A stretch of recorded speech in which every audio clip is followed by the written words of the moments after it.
Dream study tutorials में आपका स्वागत है। मेरा नाम रोहन है। इस वीडियो में हम पार्ट ऑफ स्पीच के बारे में जानेंगे। पार्ट ऑफ स्पीच, स्पीच क्या होता है? आपने अपने स्कूल में इंडिपेंडेंस डे के दिन, रिपब्लिक डे के दिन बहुत सारे स्पीच सुना होगा, स्टूडेंट्स, टीचर्स या फिर गेस्ट के द्वारा। तो ये स्पीच में बहुत सारे सेंटेंस होंगे, आप जानते हैं। तो इस सेंटेंस बनते कैसे हैं, इन सेंटेंस का वर्ड्स में मीनिंग, ये सब क्या होता है, वो सब हम पढ़ेंगे। तो हम देखने वाले पार्ट्स ऑफ स्पीच। स्पीच के पार्ट्स, पार्ट ऑफ स्पीच को वर्ड क्लास भी कहते हैं। सबसे पहला टॉपिक है हमारा noun. Noun is naming word. Noun को नेमिंग वर्ड भी कहा जाता है। तो नाउन की यहाँ पे मैंने डेफिनेशन लिख रखी है, तो हम देखते हैं। A noun is the name of a person, a place, an animal, a thing और अ फीलिंग। यानी कि नाउन जो होता है वो किसी वस्तु का नाम, किसी जगह का नाम या किसी भावना का नाम होता है। तो यहाँ पे मैंने कुछ एग्जांपल्स भी लिख रखे हैं। पहला एग्जांपल है Ajay is my colleague. Ajay is my colleague, यानी कि यहाँ पे दो नाउन्स हैं, एक अजय और एक कलीग, ये दोनों एक नाउन्स हैं। दूसरा एग्जांपल है there are many birds on the tree. Birds और ट्री ये दोनों भी एक नाउन है। तो अब आगे बढ़ते हैं। अब हम देखेंगे नाउन्स के बहुत सारे प्रकार। चलिए अब पढ़ते हैं type of noun. Type of noun 5 प्रकार के होते हैं। पहला है कॉमन नाउन, दूसरा प्रॉपर नाउन, तीसरा मटेरियल नाउन, चौथा एब्स्ट्रैक्ट नाउन और पांचवा कलेक्टिव नाउन। इन सब में से सबसे पहले हम पढ़ेंगे कॉमन नाउन। तो कॉमन नाउन की मैंने डेफिनेशन लिख रखी है, तो अब चलिए उसे पढ़ते हैं। जब किसी चीज़ या प्राणी एक ही प्रकार के अनेक पाए जाते हो तो उन शब्दों को कॉमन नाउन कहते हैं। मतलब इस डेफिनेशन में क्या कहा है कि जब बहुत सारे लोग एक ही प्रकार के एक जगह पे पाए जाते हो तो उनके लिए एक ही नाउन यूज़ होता है, जिसे हम कहते हैं नाउन। यानी बहुत सारे लड़के हैं तो हम उन्हें कहेंगे बॉय, और बहुत सारी लड़कियां हैं तो हम उन्हें कहेंगे गर्ल। ये उनके लिए क्या है, कॉमन नाउन है। हमें नहीं पता उनका नाम क्या है, लेकिन फिर भी हम उन्हें बॉय या फिर एक लड़के एक लड़की बोल सकते हैं। इसे ही कहते हैं कॉमन नाउन। मैंने यहाँ एग्जाम्पल लिख रखा है, एक बॉय, गर्ल और पेन, ये सब क्या है, कॉमन नाउन है। तो अब चलते हैं प्रॉपर नाउन की तरफ। चलिए पढ़ते हैं दूसरा टाइप। दूसरा टाइप है प्रॉपर नाउन। उसकी डेफिनेशन मैंने लिख रखी है। जब कोई वस्तु एक प्रकार की एक ही हो तो उसे प्रॉपर नाउन कहते हैं। यानी कोई भी एक चीज़ एक ही हो तो उसे हम प्रॉपर नाउन कहते हैं। मैंने एक एग्जांपल्स लिख रखे हैं। पहला है राम। राम एक ही होता है, ये आप सब जानते हैं। दूसरा है द हिमालय। हिमालय भी एक ही है। और तीसरा है द गंगा, ये भी एक ही चीज़ होती है। और इंडिया, ये भी वर्ल्ड में एक ही है।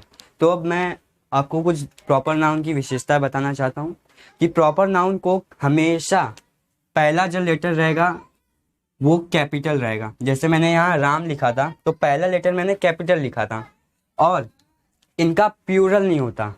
प्लूरल नहीं होता यानी बहुवचन नहीं होता। यानी अगर राम है हम उसको राम्स नहीं कर सकते हैं, क्यों, राम एक ही होता है।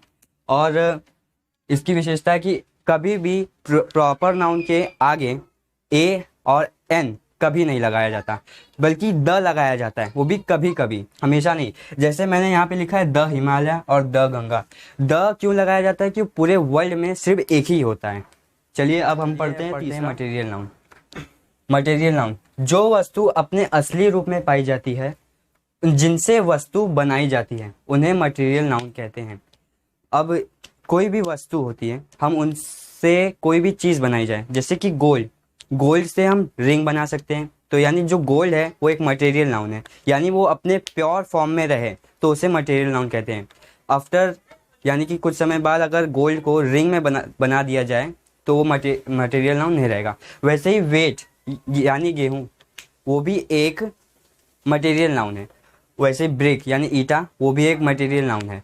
अब मैं आपको कुछ मटेरियल नाउन और कॉमन नाउन में कुछ डिफरेंस बताना चाहूँगा कि जैसे अगर गोल्ड है, गोल्ड से हम अगर रिंग बना दें तो जो रिंग होगी वो मटेरियल नाउन नहीं होगी, वो कॉमन नाउन हो जाएगी। क्योंकि रिंग तो बहुत सारी होती है, डायमंड रिंग, रूबी रिंग और बहुत सारी अलग अलग प्रकार की रिंग्स होती हैं। वैसे ही अगर वेट का यानी गेहूं का लोफ ऑफ ब्रेड यानी चपाती बना दी जाए तो वो भी कॉमन नाउन में आएगी, मटेरियल नाउन में नहीं आएगी। तो ऐसे ही हम चलते हैं अपने चौथे टॉपिक पे। पढ़ते हैं चौथा, एब्स्ट्रैक्ट नाउन। एब्स्ट्रैक्ट नाउन की डेफिनेशन लिख रखी हूँ। जो शब्द किसी दशा, स्थिति या भाव को प्रकट करते हैं वे एब्स्ट्रैक्ट नाउन कहलाते हैं। यानी एब्स्ट्रैक्ट नाउन का सीधा मतलब मैं बताऊं तो फीलिंग्स, अगर किसी सेंटेंस में अगर किसी चीज़ की फीलिंग्स बताई हो तो उसे एब्स्ट्रैक्ट नाउन कहते हैं।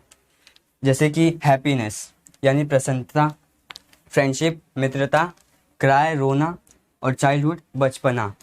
अब मैंने यहाँ पे एक नोट लिख रखी है जो आपके लिए जानना बहुत ज़रूरी है।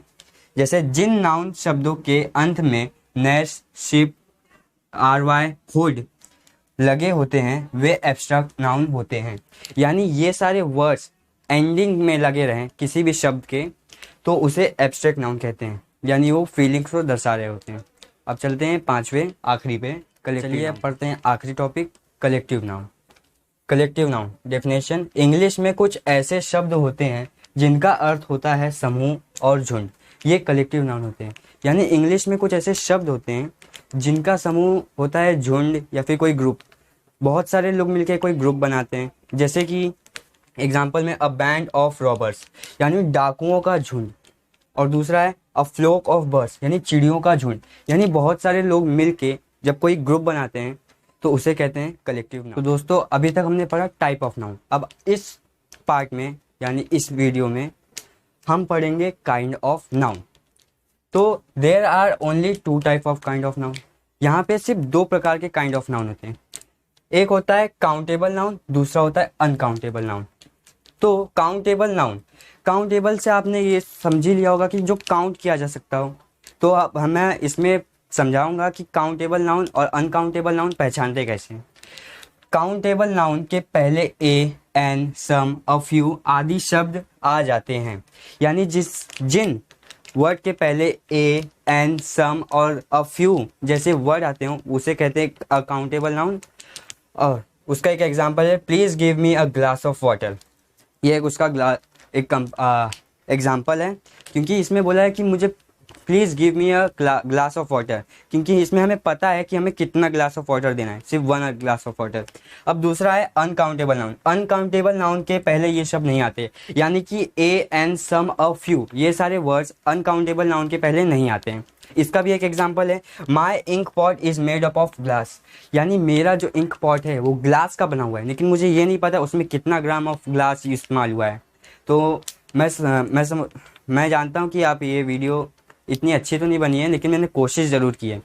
तो अगले वीडियो में मैं आपको प्रोनाउन के बारे में पूरी डिटेल दूंगा। तो वीडियो देखने के लिए बहुत बहुत शुक्रिया।